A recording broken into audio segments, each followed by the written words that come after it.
E eu gostaria de compartilhar sobre o tema mais ou menos salvo. Você que gosta de anotar, então anote o tema da ministração de hoje. Mais ou menos salvo.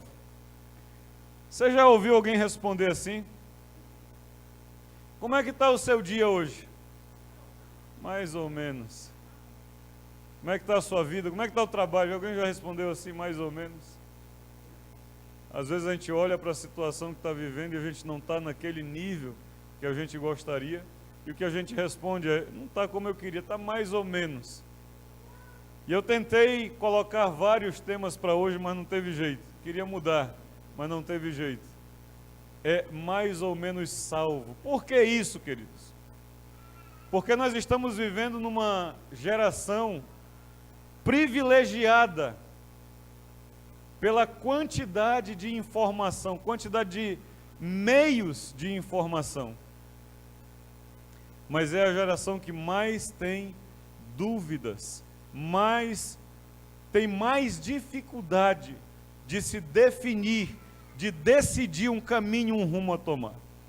Então, sobre esse tema, abra sua Bíblia no capítulo 3 do Evangelho de Jesus, segundo escreveu João, versículo 21, capítulo 3, versículo 21. Livro de João, capítulo 3, e o versículo 21.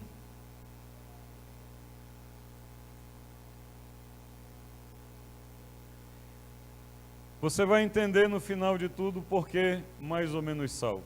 Não se preocupe, o Senhor vai falar ao nosso coração. Quem achou, diga amém. Aí diz o seguinte: quem pratica a verdade aproxima-se da luz, a fim de que suas obras sejam manifestas, porque feitas em Deus. Amém? Aquele que pratica, aquele que vive na verdade, ele não tem medo da luz, do dia.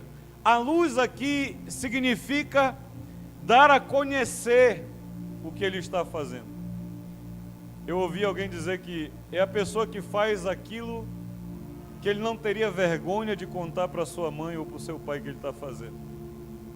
Alguém que anda na verdade se aproxima da luz, porque ele não tem medo daquilo que possa ser revelado. Amém? Ainda no capítulo 3, o versículo 14, diz assim: e de modo porque Moisés levantou a serpente no deserto, assim importa que o Filho do Homem seja levantado, para que todo aquele que nele crê tenha a vida eterna.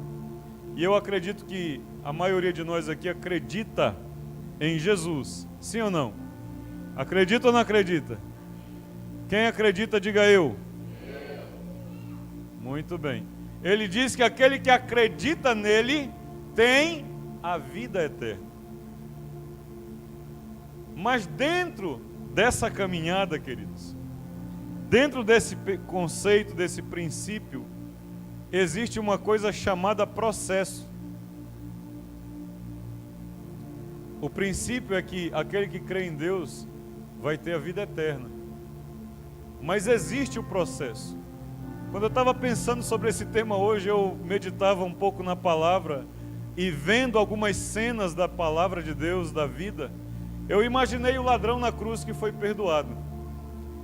E eu imaginei que muitos de nós, quando pensam naquele ladrão na cruz, a gente pensa que ele foi um cara sem sorte, né?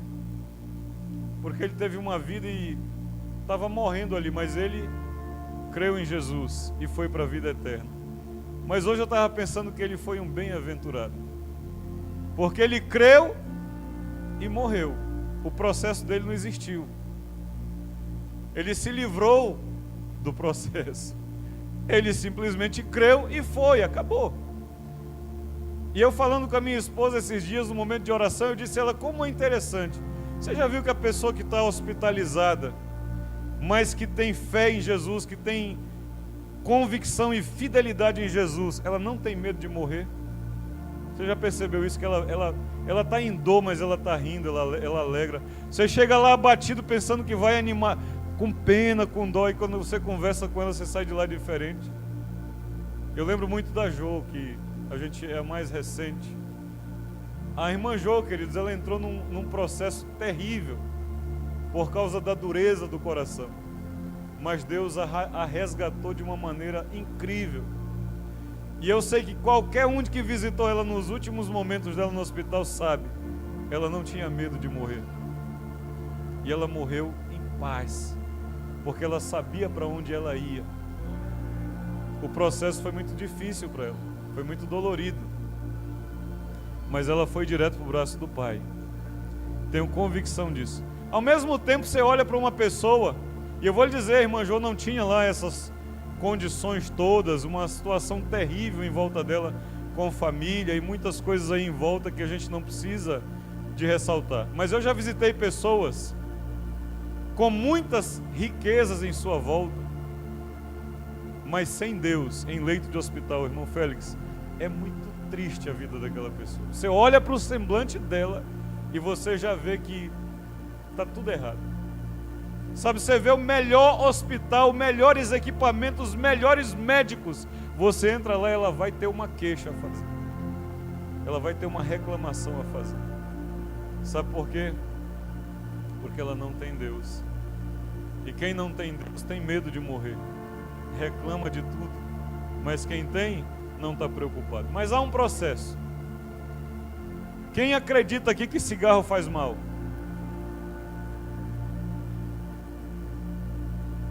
Você conhece alguém que acredita que cigarro faz mal e fuma?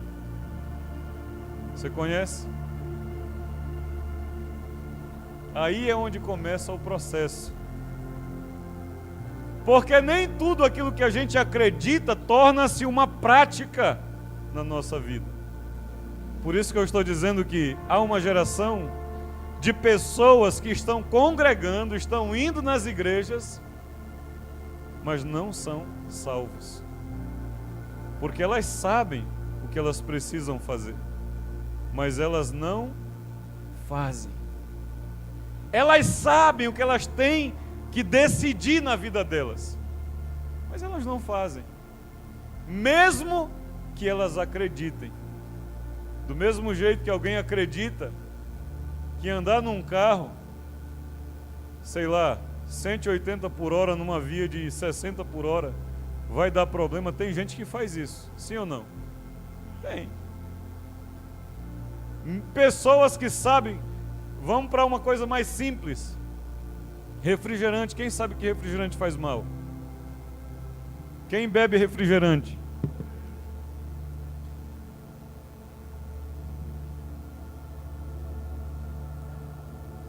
Aquários é refrigerante, viu, irmãos? H2O também é. Então, se você não levantou a mão, levante. Também é refrigerante. Está entendendo, Cício? Nem tudo que a gente acredita torna-se uma prática.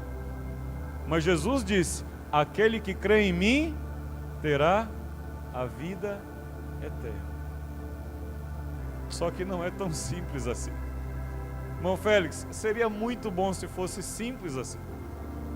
Mas a vida vai nos colocar diante de processos. O mundo em nossa volta é sedutor. As coisas que ele nos oferece desde a infância. Isso é muito legal, a gente ir para o sítio, lá não tem internet, viu, irmãos?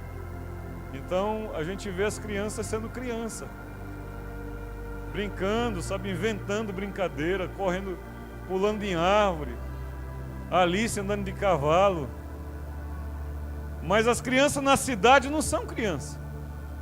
Elas são como é que chama aqueles zumbis, né?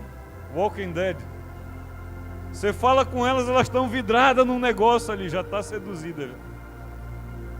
Porque o celular tomou conta da vida dela. O processo é necessário. Corre comigo para Atos capítulo 16.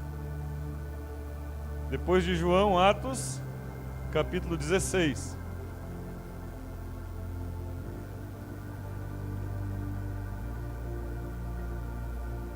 Diga comigo, aquele que crê. Não, diga assim, para que todo aquele que nele crê tenha a vida eterna. Mas diga, mas existe um processo. E muita gente, queridos, é apanhado no processo. O processo de Deus é reto, direto, verdade, luz. Capítulo 16, versículo 31. Quem achou, diga amém. Qual é o contexto em volta? Paulo havia pregado na cidade a verdade. Qual era a verdade que Paulo pregava? A Jesus. A luz que estamos falando de João 3. Só que quando ele falava a verdade, a luz, quem está na verdade não se incomoda. Mas quem não está na verdade se incomoda. Sim ou não? Desde criança a gente já aprende isso. As crianças, quando vão fazer uma coisa errada, elas fazem na frente dos pais ou escondido? Quem ensinou elas a esconder? A maldade está em nós. Desde pequenininho. Por isso o provérbio diz que a astutícia está no coração da criança, mas a vara da disciplina a livrará do inferno.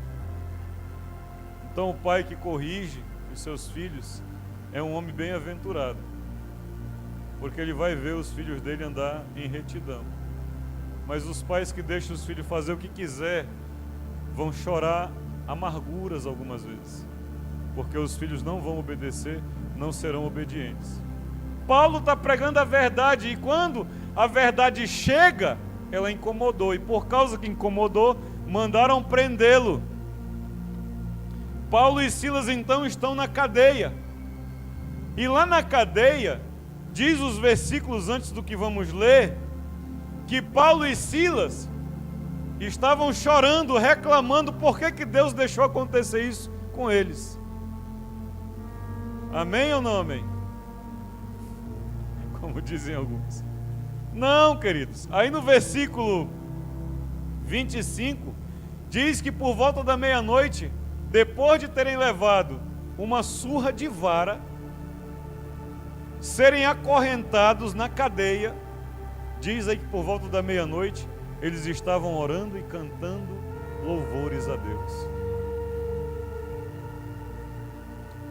Então, faz parte do processo, algumas vezes, nós sofrermos, querido.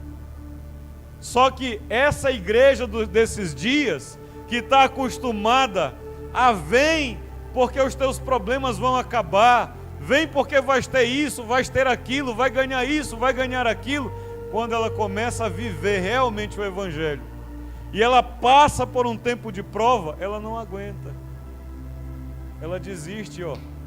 Por isso que eu estou dizendo, mais ou menos salvos.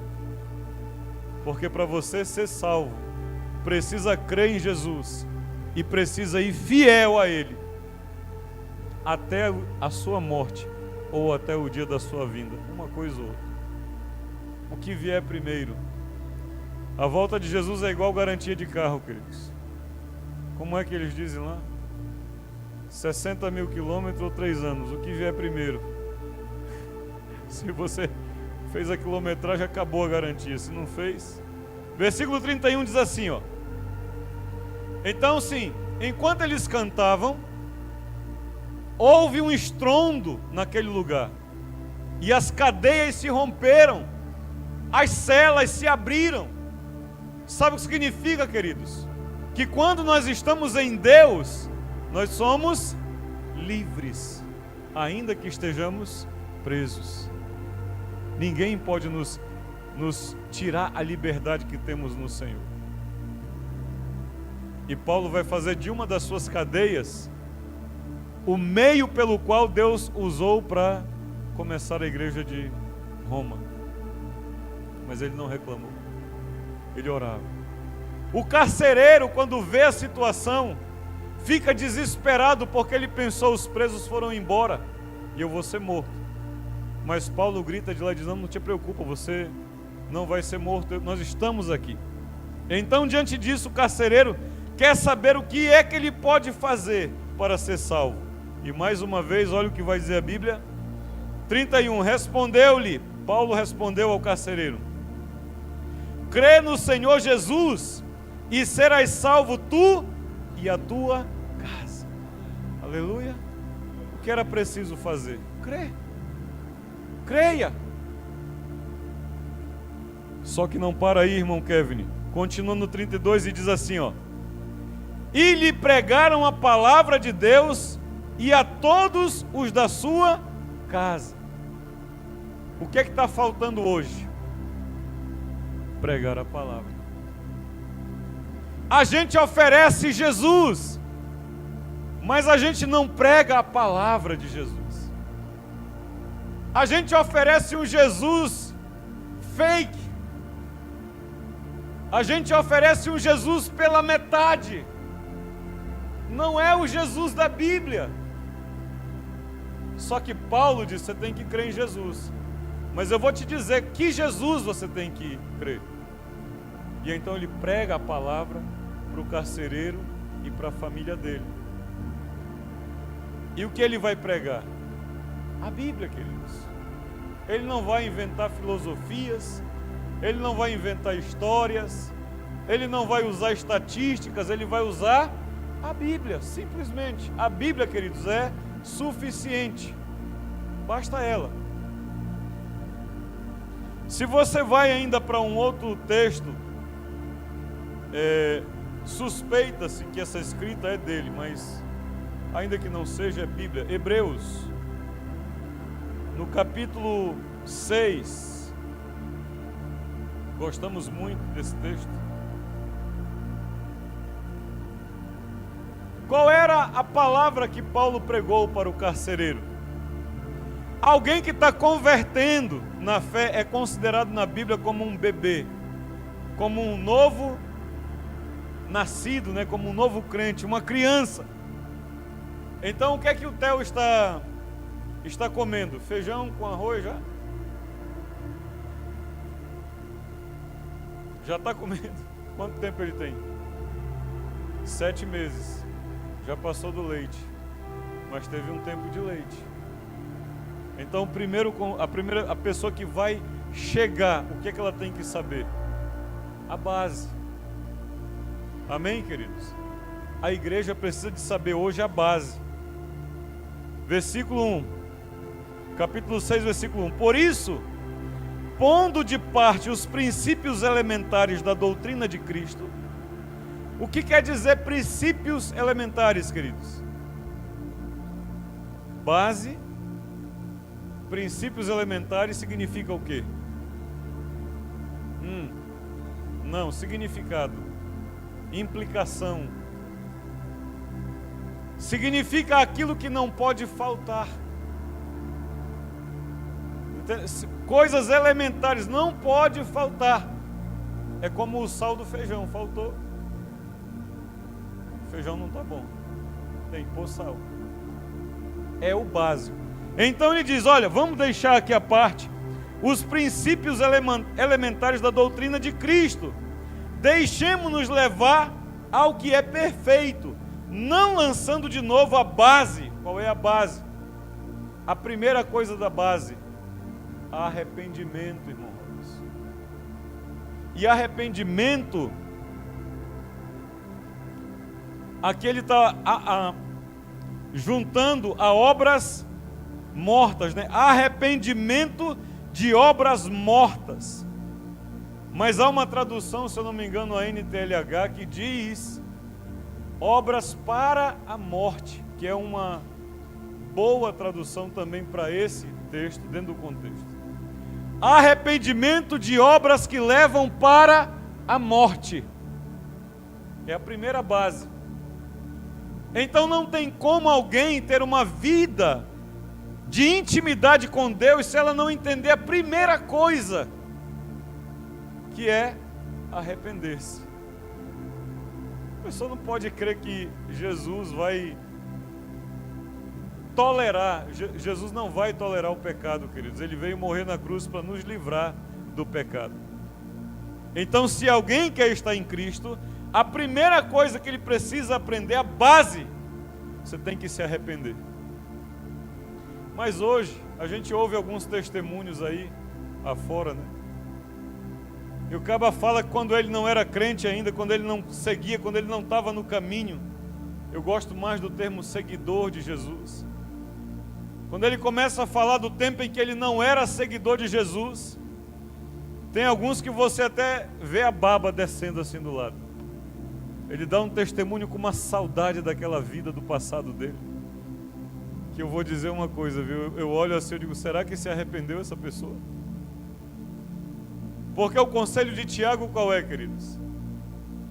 Chorem, se angustiem, lamentem pela vida de pecado. Mas hoje nós temos pessoas que acham legal. Olha, quando eu era do Santo de Jesus, olha, pense num caba que pegava rapariga, era eu. Aí você olha, chega, ele está babando. É cristão mesmo uma pessoa dessa? Que tem alegria em lembrar de um passado imundo, porco desse? Isso é história para alguém contar com ânimo? Não, queridos, alguém que crê em Jesus vai ser diferente. Alguém que creu em Jesus vai ser diferente.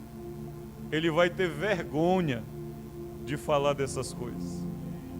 É isso que a Bíblia ensina. Então, precisa haver arrependimento, porque sem o arrependimento, queridos, muito difícil.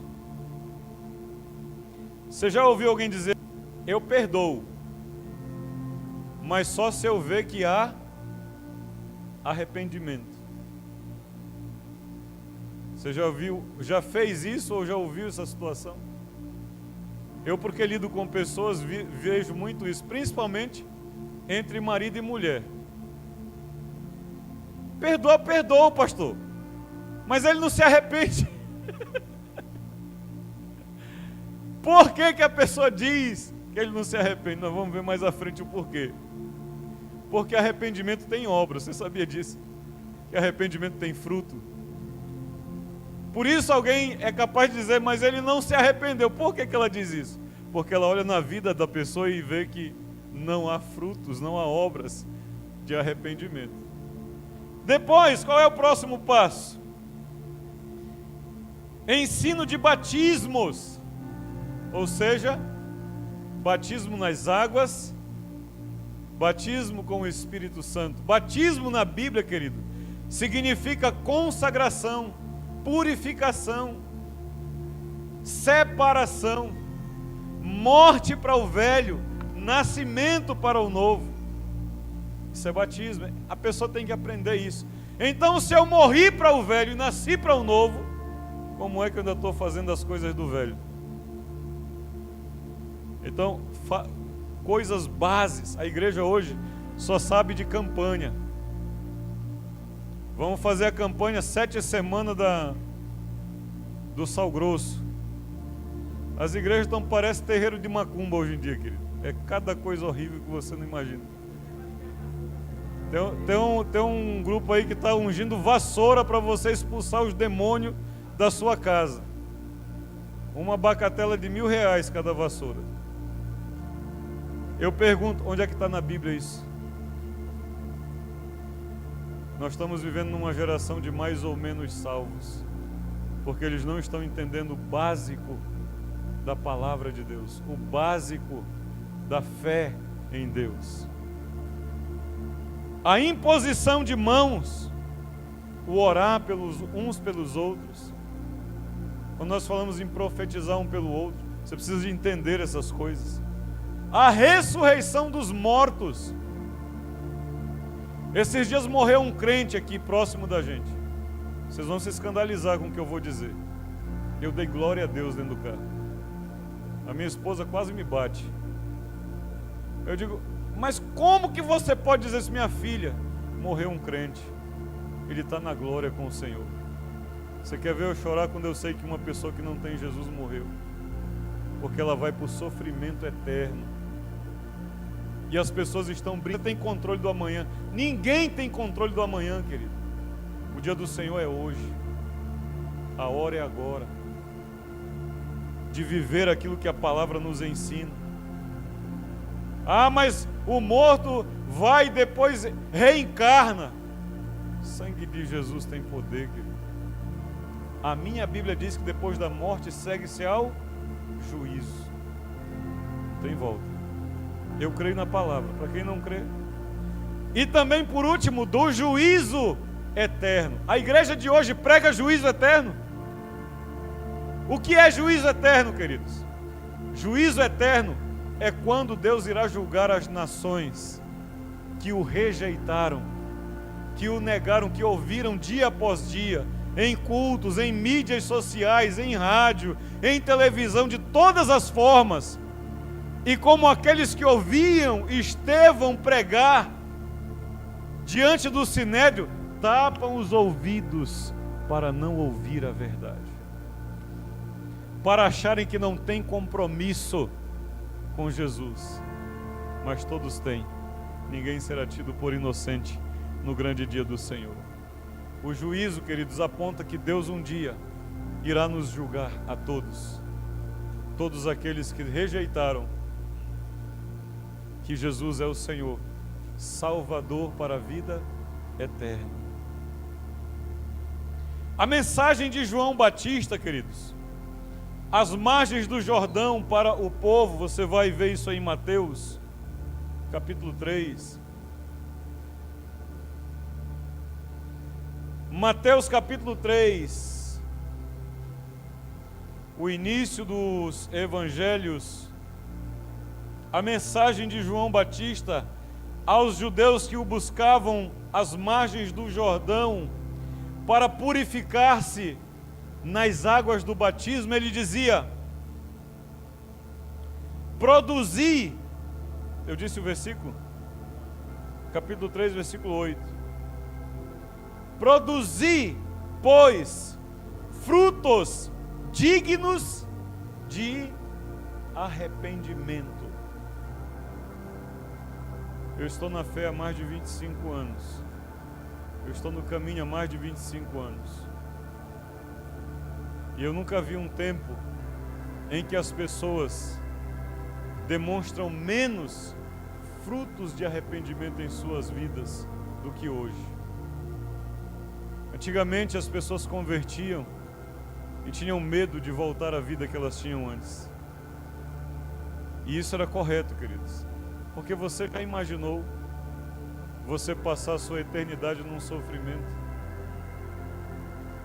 Só que quando você olha, o que é fruto de arrependimento, querido? A Bíblia diz que aquele que roubava, não rouba mais. Aquele que mentia, não mente. Isso é fruto de arrependimento.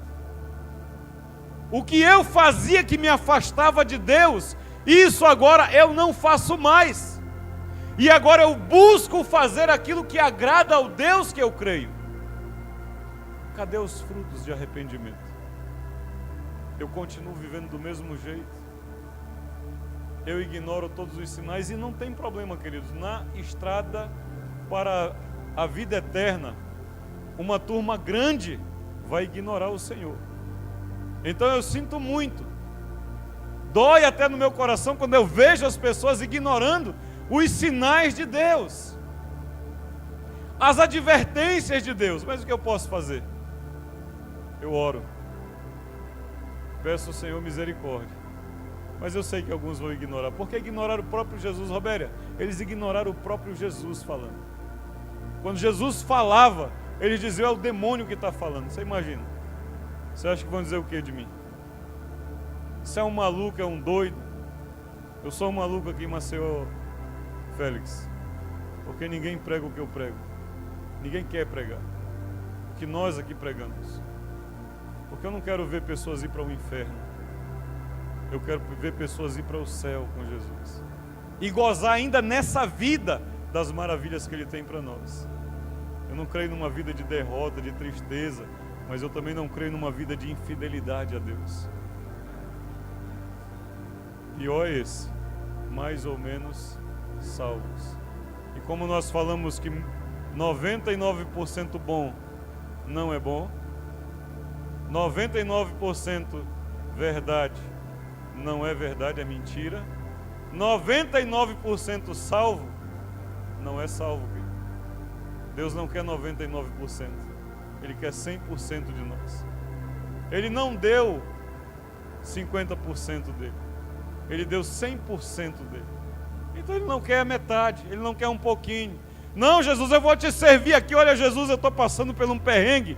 Olha, eu vou fazer aqui, eu vou dar uma coisa aqui, eu vou ajudar ali. Senhor, tem misericórdia de mim. Aí a pessoa é agraciada. E quando ela está no bem bom, ela esquece de Deus de novo. E muitas pessoas vão viver assim a vida inteira. E no final vão para o sofrimento eterno, queridos. Infelizmente. Produzir frutos. A mesma palavra, o apóstolo Paulo vai falar em Atos capítulo 26, quando ele está sendo julgado em uma das... Essa é a prisão que vai levá-lo até Roma. E aí no capítulo 24, nós mencionamos isso outro dia, mas eu quero relembrar, em o nome do Senhor Jesus. Porque o Evangelho de Jesus, o Evangelho do Pai, queridos, é repetição. Nós precisamos renovo. Eu lembro da história de um pastor, não sei se o Marco já ouviu essa história, que pregou o mesmo sermão durante 30 reuniões. E alguém chega para ele e diz: mas pastor, o senhor está pregando o mesmo sermão já a 30ª vez.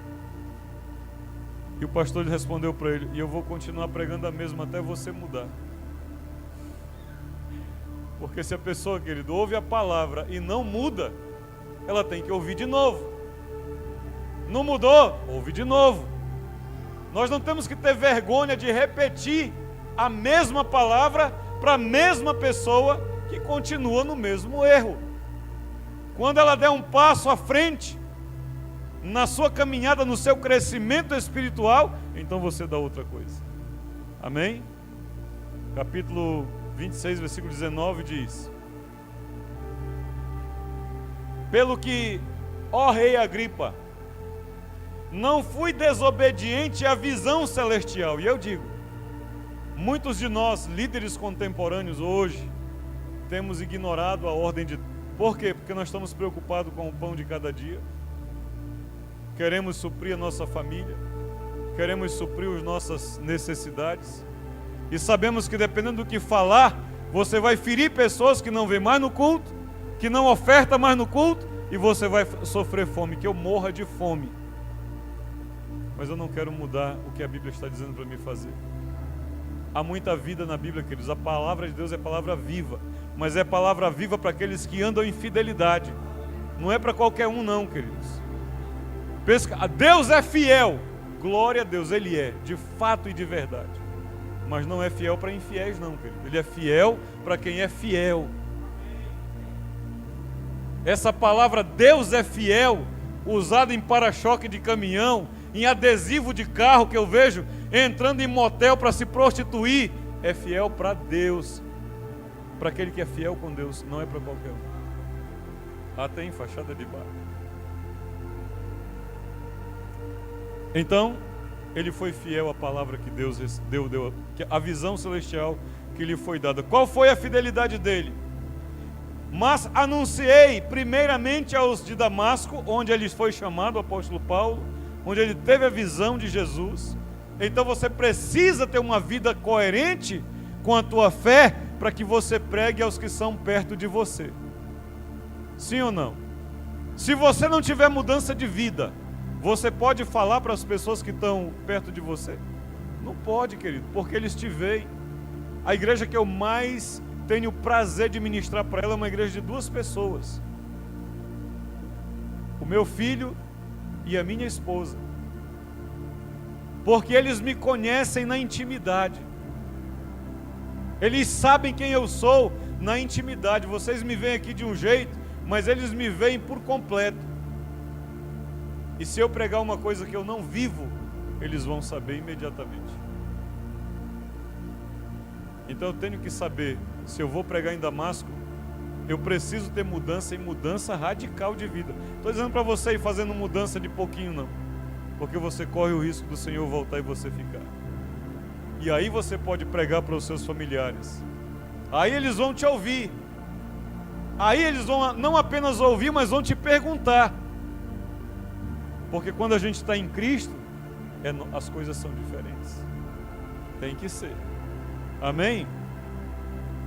Ele pregou também em Jerusalém, por toda a região da Judéia, e aos gentios que se arrependessem e se convertessem a Deus, praticando obras dignas de arrependimento.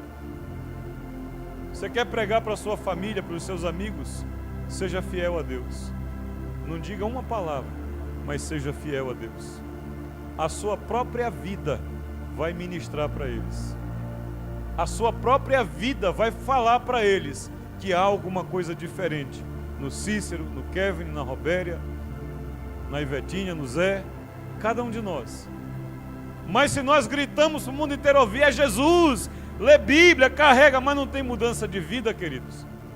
Nós servimos de chacota, de mangação.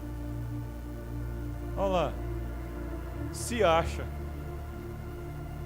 até parece. Fazem até aposta, quanto tempo ele vai ficar firme.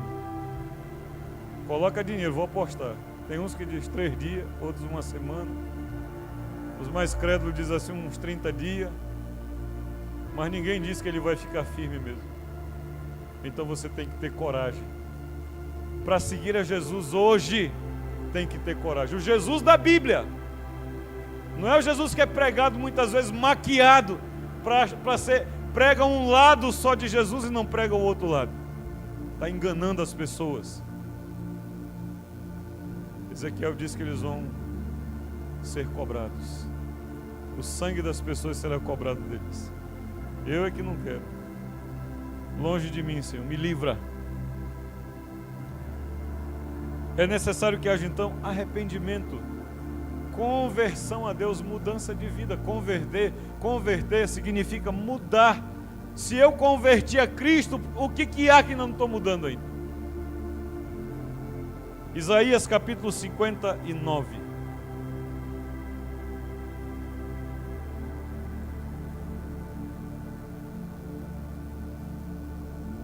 Isaías 59. Quem achou, diga amém. Eita, achou primeiro que eu. Ainda estou indo para lá ainda.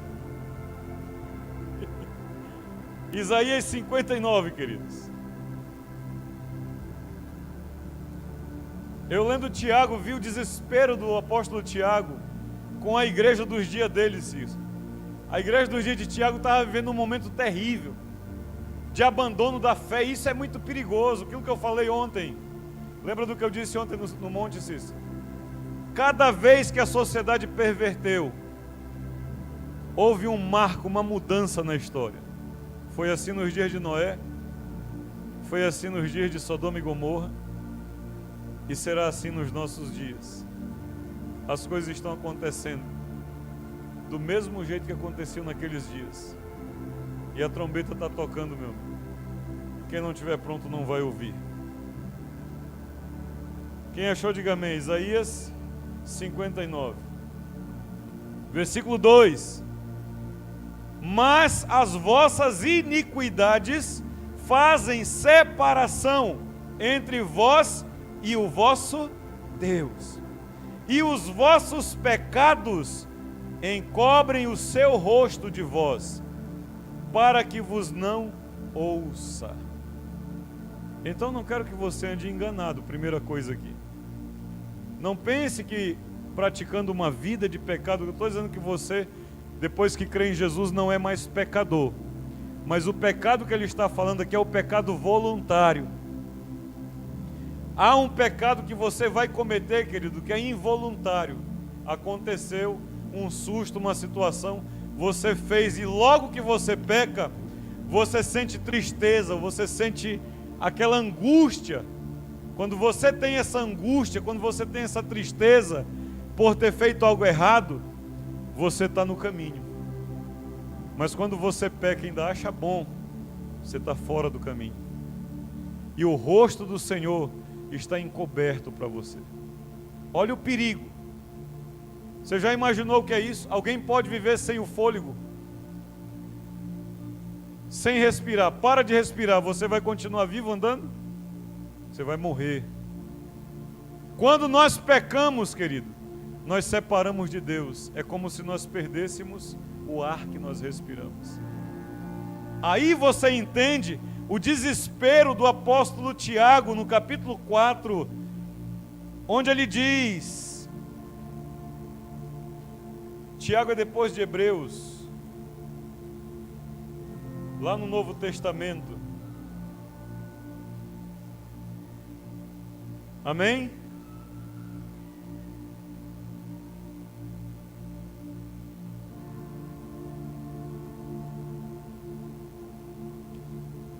Tiago 4, versículo 8. Quem achou, diga amém. Ele diz assim, ó: chegai-vos a Deus. Agora, se o pecado faz separação entre o homem e Deus, é a razão de Jesus ter vindo. Porque Jesus venceu o pecado que me separava de Deus. Não, querido, não se engane. Graça não é carta de alforria para você continuar pecando. Graça é o poder de Deus em Cristo Jesus para te fazer viver livre do pecado. Então, achegar-se a Deus implica em abandonar o pecado. E Ele se chegará a vós outros. Purificai as mãos, pecadores. E vós que sois de ânimo dobre, limpai o coração. Aí a pessoa está fiel ali, fazendo campanha de oração inclusive, mas nas contas, no seu negócio, ele rouba para ele mesmo, balança enganosa. Ele mente em declarações, ele engana o próximo, ele não paga o justo preço por uma coisa, ou ele cobra injustamente alguém. Limpe suas mãos. Abusando, destruindo vidas, famílias sendo destruídas, e a pessoa acha que ela está. Estou falando do mundão não, cara, estou falando da igreja, viu? Estou falando de pessoas no mundão não, estou falando de pessoas que congregam, que vai toda semana em culto, e quando você cumprimenta é aqueles cumprimentos cheios de palavras que você realmente, esse é um crente. Mas quando você vai a fundo, descobre que é um cretino. Crente coisa nenhuma, é um cretino mesmo. Sem uma vírgula, sem uma fagulhazinha de Jesus na vida dele. Limpem as mãos. Por quê, querido? Porque o pecado faz separação. Como é que eu vou crer que eu pecando vou estar com Deus? Não vai, não dá, Ivo. E eu vou dizer uma coisa, eu sei qual é a oratória dos nossos dias. Ah, mas ninguém consegue ser 100% santo. E é verdade, só Jesus. Mas eu não posso usar dessa desculpa para não ter uma vida de santidade, de busca à santidade. Continuando aí no 9, ele diz: de coração dobre, né? Quem é o coração dobre? A pessoa que fica entre dois caminhos, entre dois. Uma hora eu estou firme na fé, uma hora eu estou fraco na fé. Uma hora eu estou forte na fé, uma hora eu estou fraquíssimo. Então, versículo 9: afligi-vos, lamentai e chorai, converta-se o vosso riso em pranto e a vossa alegria em tristeza. Por causa de quê, queridos? Por causa do pecado. O senhor tem só os 3 filhos, seu Félix? É os 3. É ruim? É ruim estar longe? Tem mais outro. É ruim estar longe do Félix? É ruim, né? Ele fica longe de casa, é ruim ficar longe dele. Agora nós que somos homens, eu também tenho um filho. Quando ele fica longe, eu também... o coração pesa. Eu fiquei um tempo por viagem longe. Agora pense em Deus, queridos.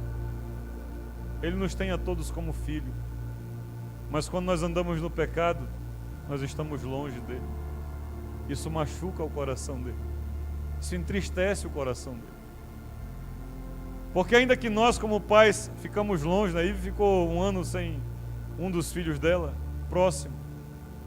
Quando chega aquela alegria, aquela festa. E assim também a mesma verdade no nosso meio. Quando alguém realmente se entrega a Cristo, a alegria no céu, querido. Porque é um filho que voltou para casa, que estava longe, que estava afastado, mas voltou para casa.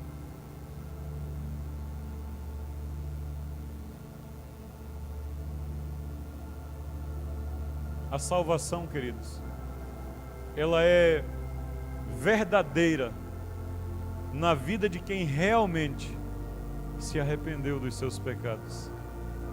Porque crer em Jesus implica em arrepender-se dos seus pecados. Ou você não crê. Você sabe, é mais ou menos como a consciência coletiva de que Coca-Cola faz mal, refrigerante faz mal. Mas mesmo assim a gente bebe. É a mesma coisa a fé em alguém que crê em Jesus, mas não se arrependeu. Mesmo assim a gente bebe. É a mesma coisa a fé em alguém que crê em Jesus, mas não se arrependeu. Ela não tem efeito prático na vida dessa pessoa. Porque ela vai continuar, irmã Esmerina, fazendo a mesma coisa que ela fazia antes. E então a salvação de Cristo não pode operar na vida dela. Porque Jesus não é poderoso para perdoar? Não, porque ela não creu. Porque ela não fez de fato uma entrega de sua vida ao Senhor. Então, aquilo que Jesus fez não vai operar na vida dela. Na vida, queridos, nós temos muitos amigos e inimigos.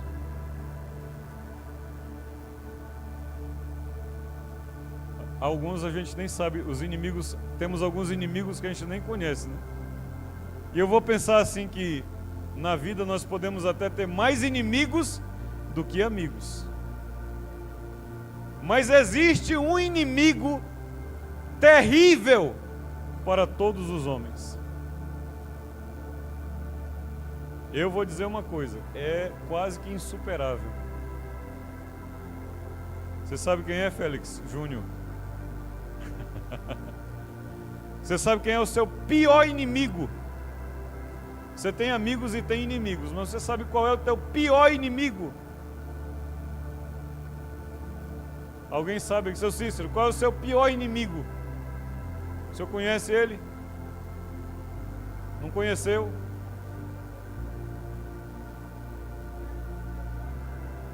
Ele vê ele no espelho todo dia. Exatamente, Roberto. O nosso maior inimigo somos nós mesmos. Porque nós vivemos num tempo em que é muita culpa colocada em Satanás. Porque o diabo fez isso, o diabo fez aquilo, o diabo isso e aquilo outro. Mas o diabo, querido, diz a Bíblia que ele não tem poder sobre as nossas vidas. Na vida daquele que creu em Jesus. A minha Bíblia diz que na vida daquele que creu em Jesus, o diabo não tem poder.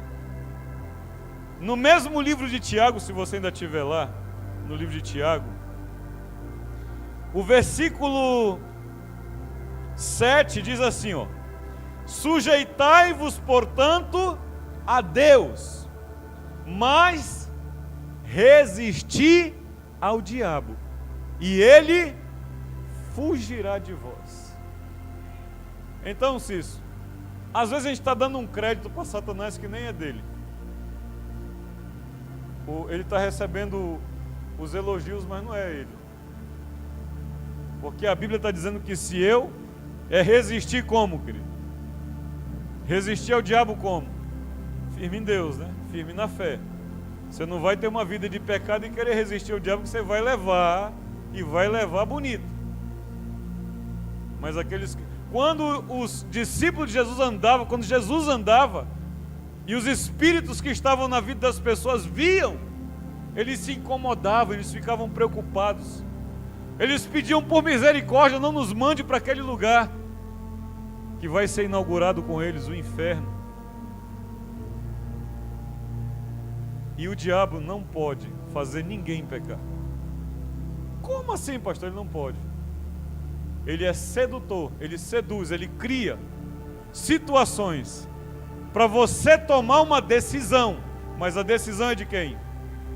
É sua. A decisão, diga, a decisão é minha, diga. Entenda isso de uma vez por todas. Satanás, pela sua existência milenar, pela sua observação, ele sabe o ponto fraco de cada um de nós. E ele vai criar situações para que nós possamos tomar uma decisão. Mas a decisão é tomada por mim. Ele não pode decidir por mim. O que é que ele disse para Jesus? Vejo que estás com fome. Manda que essas pedras se transformem em pão. Porque na Bíblia está escrito. Está vendo o que ele vai fazer? Usa até a Bíblia para te convencer a tomar uma decisão contrária à vontade de Deus. Mas a decisão estava em quem? Em Jesus. E Jesus decidiu pelo quê?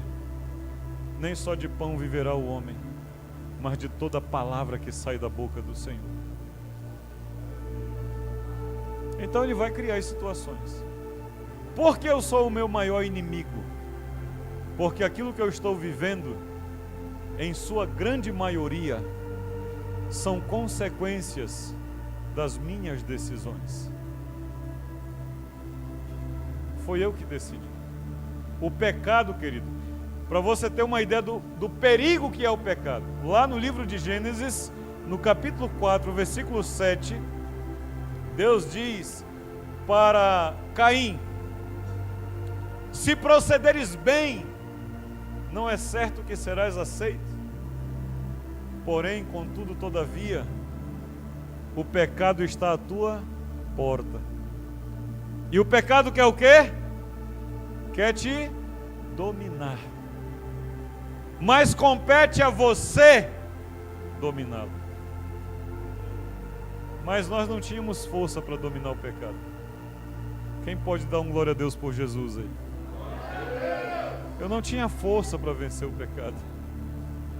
Mas Jesus veio, queridos, e venceu o pecado por mim e por você.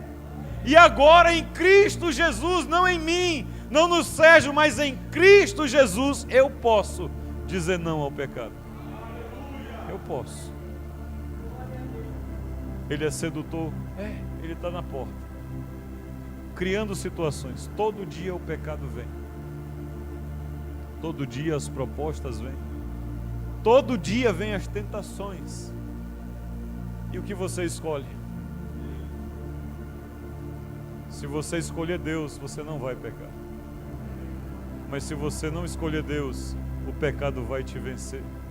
Porque ninguém pode vencer o pecado vivendo uma vida longe de Deus, queridos. O pecado é algo terrível, mas ele está em nós. É nossa decisão. Eu vou vencer ou vou perder? Eu vou viver uma vida de vitória ou uma vida de derrota, de acordo com a decisão que eu vou fazer em relação ao pecado. E eu sei que quem vive de comércio enfrenta muitas situações difíceis. Quem é empregado também. Não há nada nessa vida que seja fácil para ninguém. Mas se você mentir numa coisa hoje, querido, você vai ter que mentir de novo. Você vai virar um prisioneiro. Se você fizer uma falcatrua hoje, você vai ter que fazer outra para cobrir a primeira. Nunca mais você se livra. Se você mentiu para os seus filhos, para a sua família, para a sua esposa, para o seu marido, você vai ter que mentir de novo. E de novo. Você pode fazer um voto com a verdade. É muito difícil, queridos, mas a Bíblia diz no Salmo 15 que o cidadão do céu é aquele que, mesmo com dano seu, não mente. Você já pensou? Ele sofre o dano. Você vai sofrer o dano. Não suborna. Você vai sofrer o dano. Eu já levei multa para não subornar. Eu já fui perdoado de multa, mas eu não subornei. Porque eu sabia o que estava em jogo. Estava em jogo a minha eternidade. Amém, queridos? Quem está entendendo, diga amém. Ainda no livro de Gênesis, acerca do pecado, capítulo 39, dos versículos 7 a 12, culmina com José na casa de Potifar, e em determinado momento, a esposa de Potifar começou a olhar para José com olhos sedutores. Eu imagino que para ser esposa de um comandante do exército do faraó, ele deve ter escolhido aquelas monumentais mulheres do reino. E essa mulher começou a perseguir José. E numa das oportunidades que ela perseguia José, para querer ter relações com ele, para querer deitar-se com ele, José então se sai dos braços dela. E ele faz o quê? Ele foge. Amém? O que é que eu faço quando eu estou diante do pecado? Eu resisto ou eu fujo? Olha, para você ter a ideia de diferença de poder. Quando fala do diabo, a Bíblia diz isso: resiste ao diabo e ele vai correr de você. Mas quando fala de pecado, ele diz: você tem que dominar. Mas José deu um outro exemplo: corre dele. José correu. Sabe como é que José é chamado na nossa época, Cícero? Na sua época é chamado de marica, porque não quis pegar a mulher do patrão dele. No mundo de hoje ele vai ser chamado de otário, mas no mundo da Bíblia ele é chamado de um homem que andava com Deus, e aonde ele ia, Deus prosperava os seus caminhos.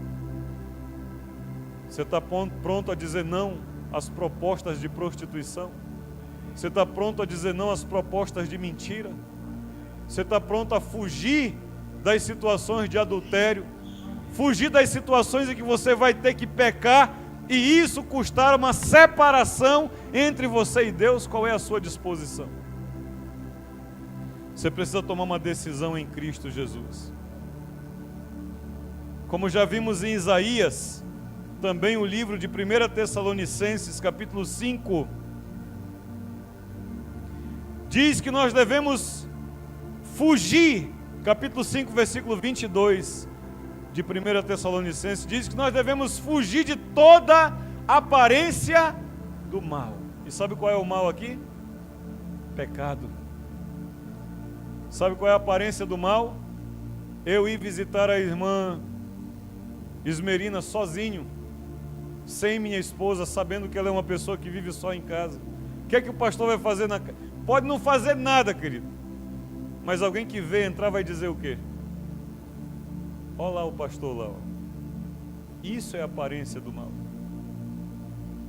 Se você não compreende, é se livrar, sair de situações que alguém olhando de longe, pense, calcule, imagine que você está fazendo uma coisa errada.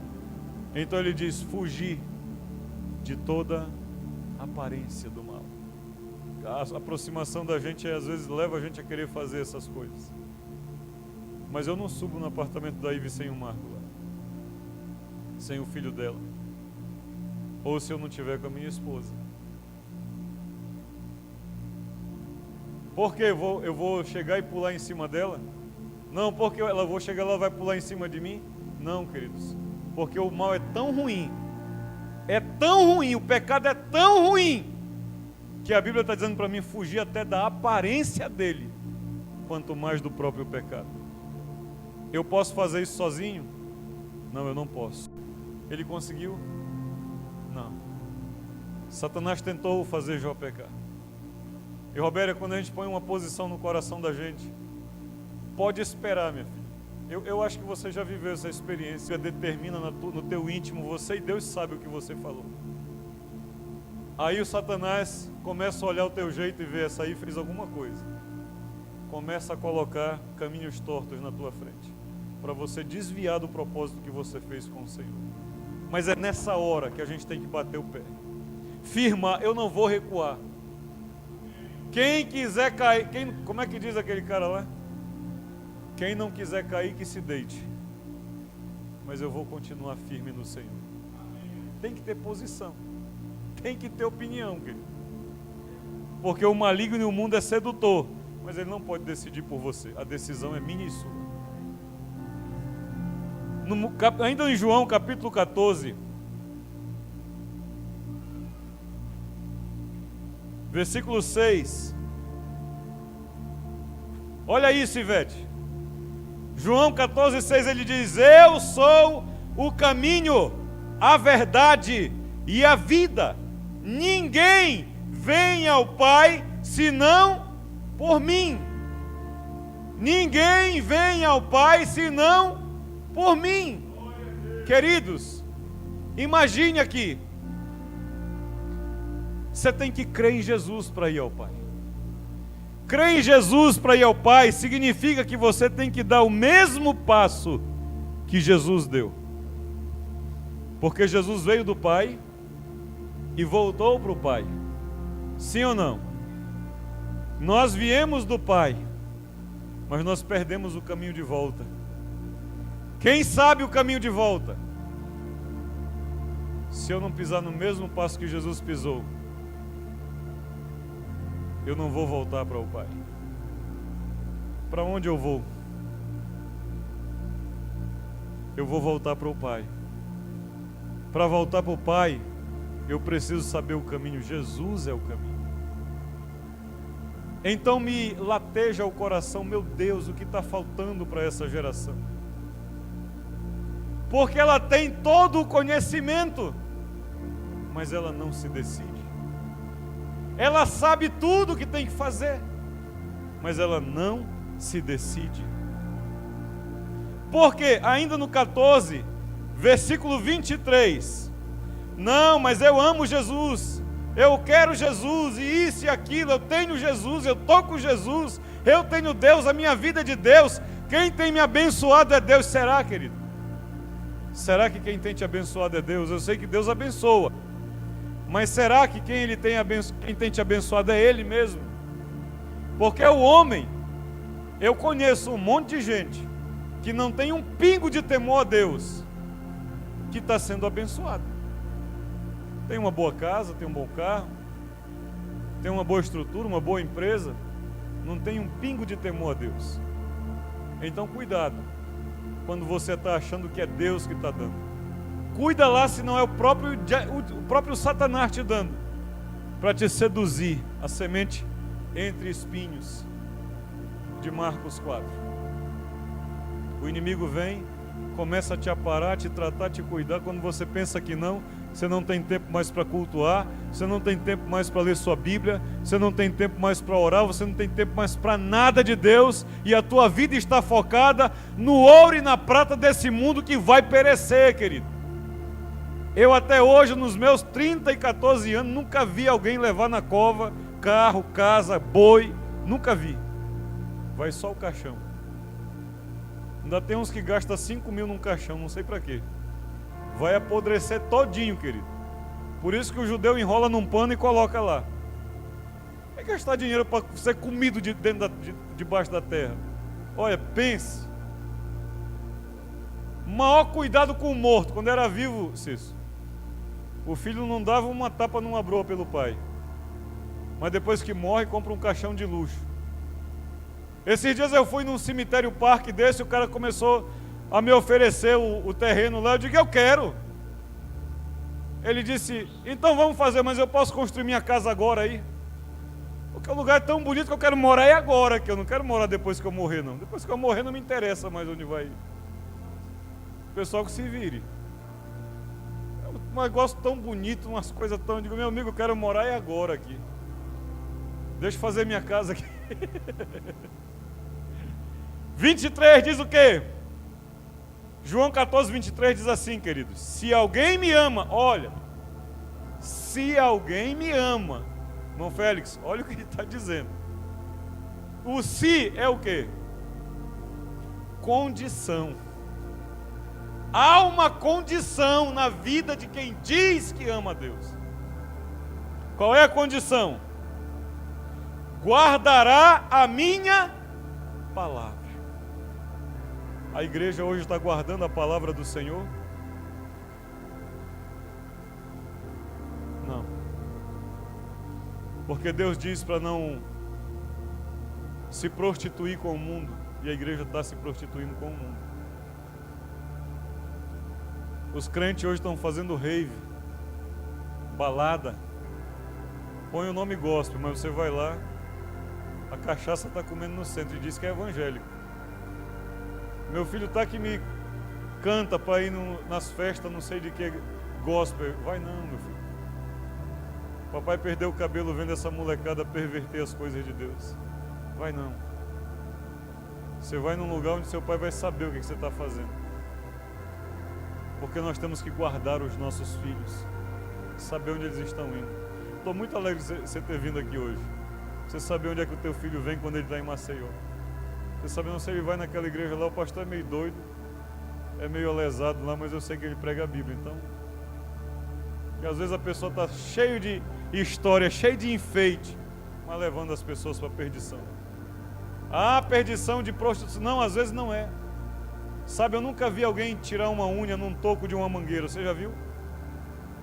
Cortaram uma mangueira na tora e alguém vai lá e topa naquele toco lá. Só o Cauê que tem essa coragem. Normalmente o toco que arranca a unha é aquele pequenininho, querido, que você não vê. Sabe de uma coisa? O que vai levar muita gente para o inferno não é pecado grande. É os pequenininhos que você ignora.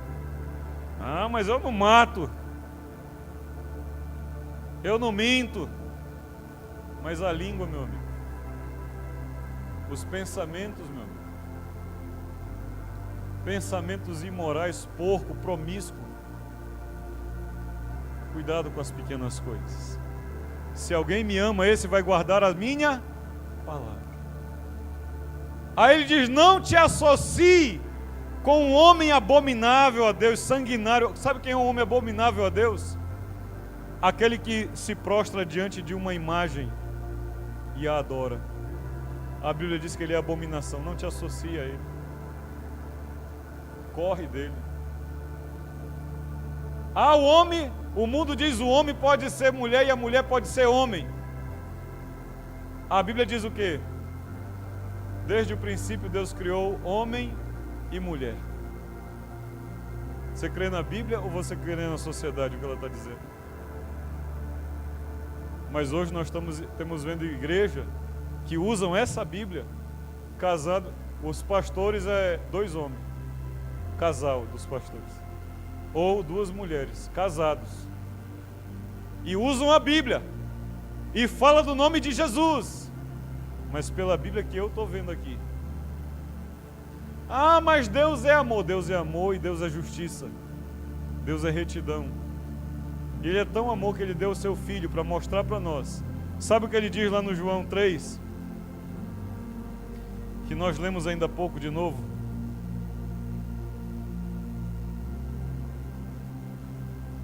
Qual foi o texto que eu anotei, meu Pai? Me lembra aí, Senhor. É João 3. João 3 é tremendo, queridos. Olha, se alguém lesse só João 3 e praticasse, já estava salvo. João 3, quem achou, diga amém.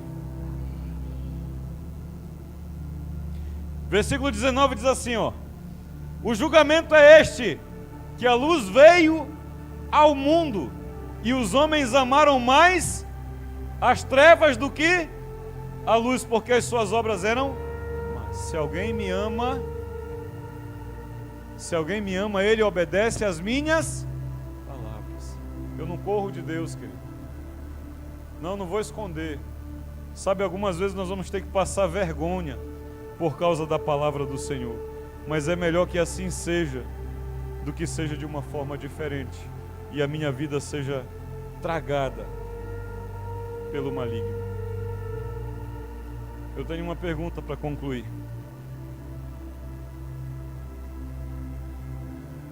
Eu quero que você enquanto eu vou fazer essa pergunta, se você puder fazer essa gentileza, que você fechasse os seus olhos. Porque sabendo que a decisão é sua,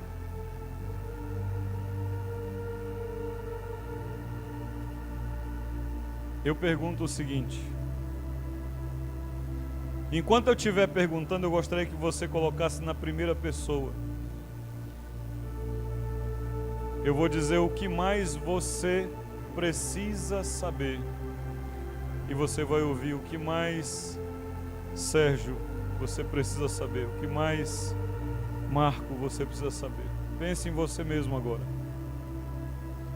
O que mais você precisa saber para tomar uma decisão de mudança definitiva na sua vida?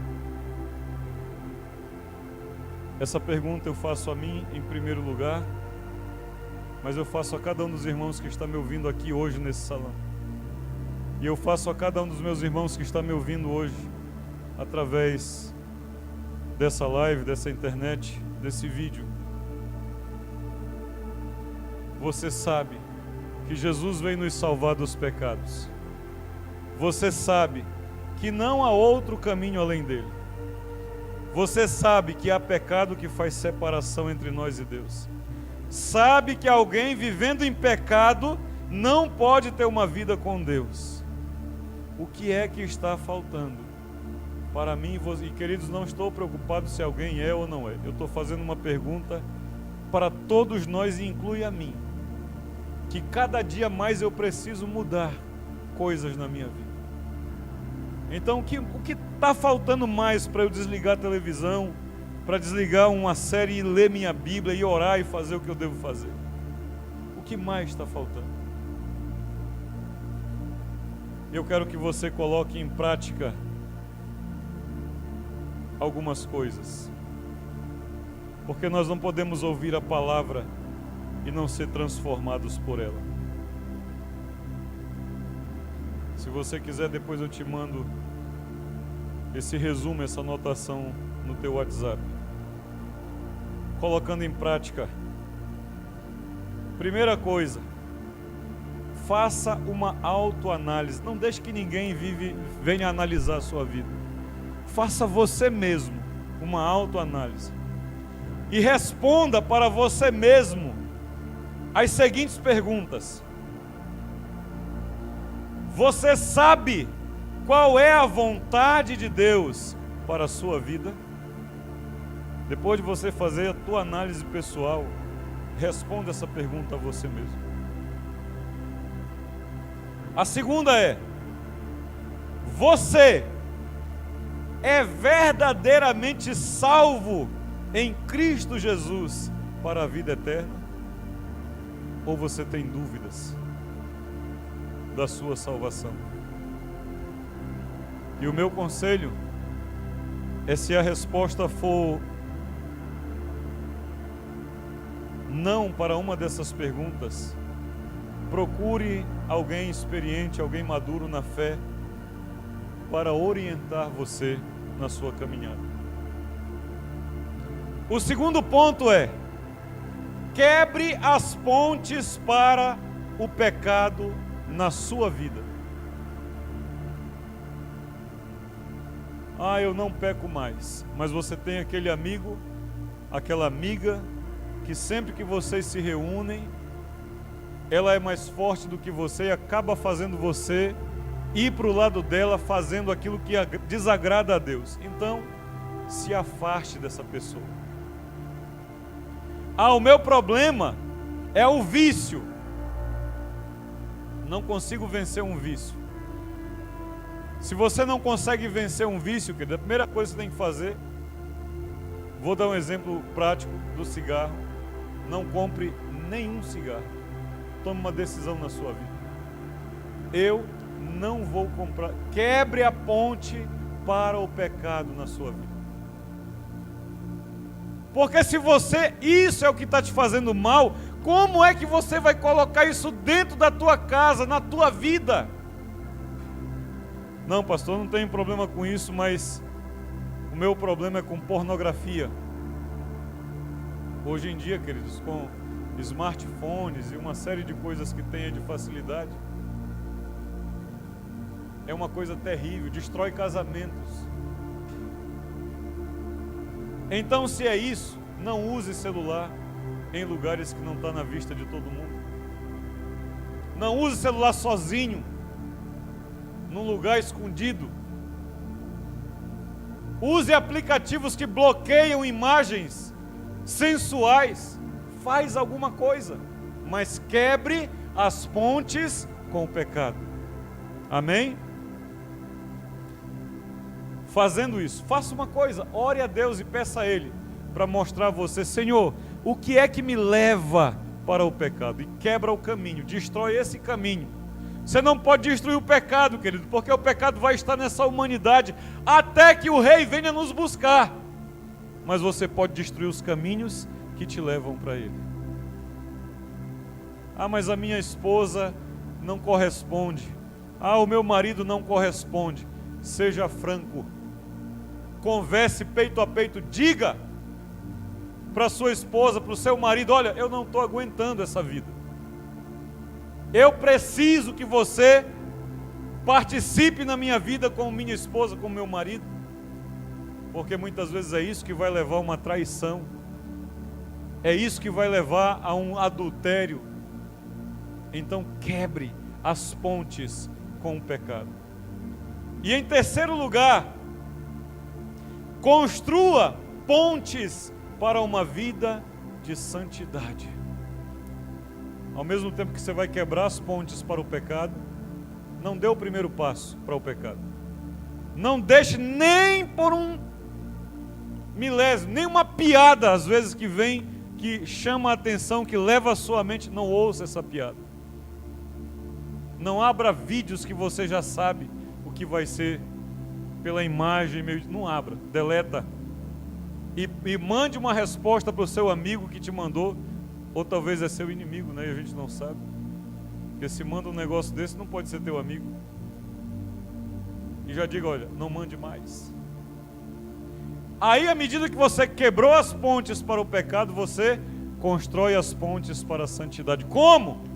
Leia ou ouça a sua Bíblia todos os dias. Todos os dias, pastor? Sim, todos os dias. Se você ficar sem comer, eu te digo, não leia a tua Bíblia. Se você tiver que comer todo dia.